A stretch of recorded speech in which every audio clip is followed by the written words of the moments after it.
चला तर मंडळी, तुम्हाला माहिती आहे का, या ट्रिकमुळे तुम्ही खूप सारा LPG वाचवू शकता. चिरलेल्या मेथीमध्ये तीळ, मीठ, तेल, मिरची, लसूण, धने जिरेची भरड घालून मिक्स करायचं. पाववाटी बेसन पीठ, 1 वाटी ज्वारीचं पीठ, गरजेनुसार पाणी घालून मध्यम असा गोळा करायचा.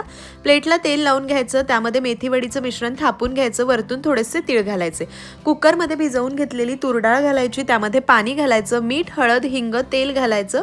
त्यामध्ये स्टँड ठेवायचा, भाताचा डबा ठेवायचा, तांदूळ धुतले, त्यामध्ये पाणी, मीठ, तेल घालायचं, वरतून मेथी वडीची प्लेट ठेवायची, त्यावर एक झाकण ठेवायचं.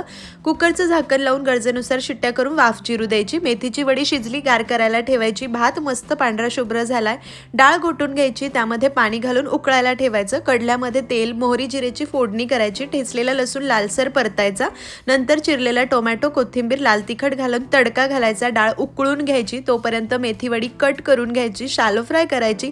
संपूर्ण आपलं जेवण तयार झालं. पटकन लाईक, शेअर, फॉलो